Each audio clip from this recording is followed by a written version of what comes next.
Dobar dan, evo nas na novom satu matematike. Radimo množenje i dijeljenje brojem 4. Za početak, uzmi bilježnicu i napiši naslov diktat. Riješit ćemo jedan diktat.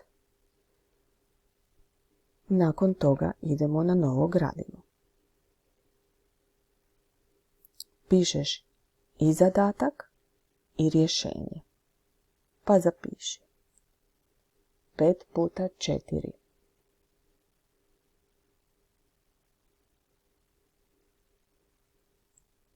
4 puta 3.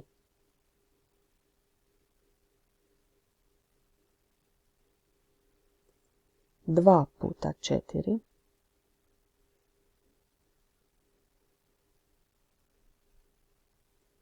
4 puta 10.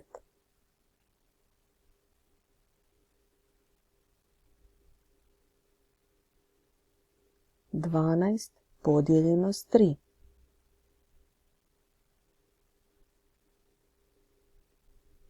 20 podijeljeno s 5.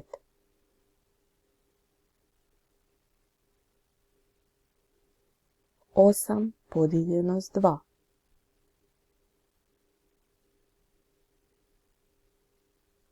I 40 podijeljeno s 10.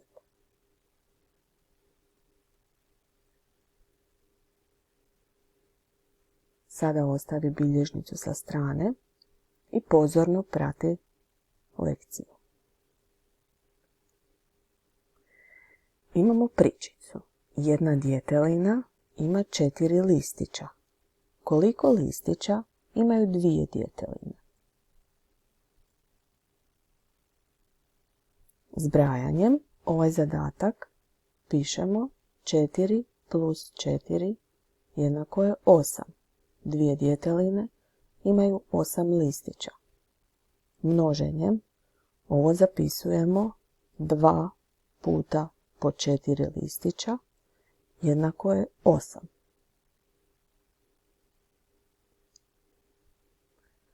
Idemo još jedan zadatak riješiti.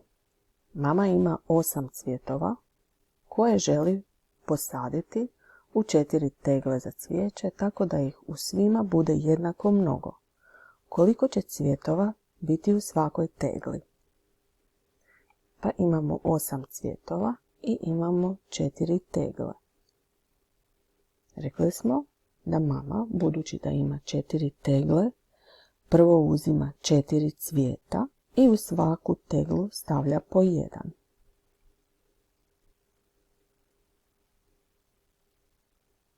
Ostalo je još 4. Taman da u svaku teglu stavi po još 1.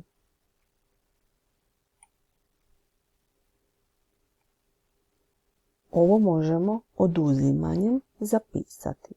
8 minus 4 jednako je 4 i 4 minus 4 jednako je 0. 2 puta smo 4 oduzeli od 8. Dijeljenjem to zapisujemo 8 podijeljeno sa 4 jednako je 2. U svakoj tegli imamo 2 cvjetića. Zadaci prikazuju vezu množenja i dijeljenja. 4 puta 2 jednako je 8, zato jer je 8 podijeljeno sa 4 jednako je 2. Učili smo da prvi faktor puta drugi faktor daju umnožak. A umnožak podijeljen sa jednim od faktora daje drugi faktor kao rezultat. Sada ćemo broj 4 zbrojiti 3 puta i to zapisati u obliku množenja. 4 plus 4 plus 4, znamo da je to 12. 4 plus 4 je 8 i plus još 4 jednako je 12. U obliku množenja to pišemo 3 puta broj 4 jednako je 12. Sada ćemo od broja 12 oduzimat broj 4. Da bismo došli do nule. 12 minus 4 jednako je 8, minus 4 jednako je 4 i minus još 4 jednako je 0. Koliko smo puta oduzeli broj 4 od broja 12? 1, 2, 3. Dakle, 12 podijeljeno sa 4 jednako je 3. Broj 4 zbrojit ćemo 7 puta i to zapisati u obliku množenja.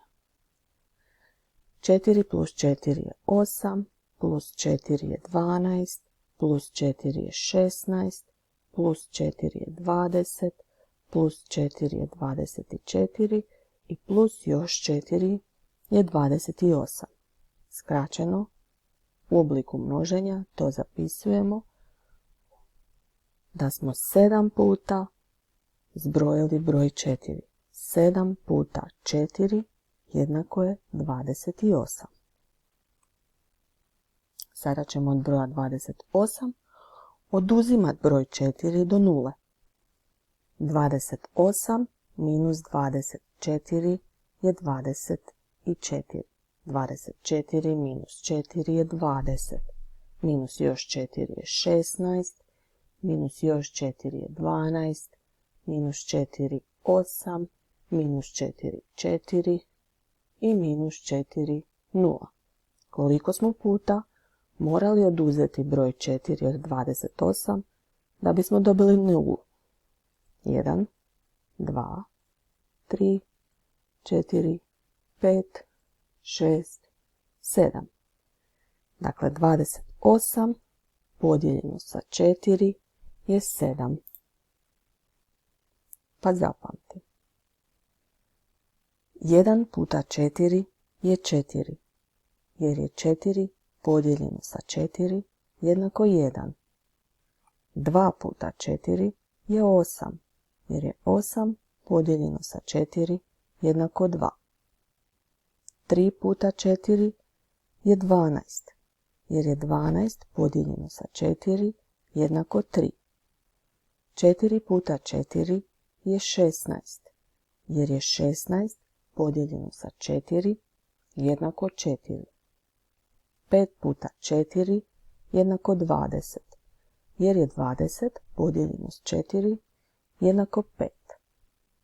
6 puta 4 je 24, jer je 24 podijeljeno sa 4 jednako 6. 7 puta 4 je 28, jer je 28 podijeljeno sa 4 jednako 7. 8 puta 4 je 32, jer je 32 podijeljeno sa 4 jednako 8. 9 puta 4 je 36, jer je 36 podijeljeno sa 4 jednako 9. 10 puta 4 je 40, jer je 40 podijeljeno sa 4 jednako 10. Zapamti. Kada smo picu podijelili na 3 jednaka dijela, dobili smo da se jedan dio zove trećina. A ako ju podijelimo na 4 jednaka dijela, taj jedan dio zove se četvrtina. Tvoj zadatak je otvoriti udžbenik na stranici 77. Pogledaj koliko Ivančica ima tintilinić, a koliko stribor. Riješi zadatke u udžbeniku. Onda prepiši iz dokumenta u mapi ono što trebaš u bilježnicu, a zatim riješi zadatke u radnoj bilježnici na stranici 77. Sretno!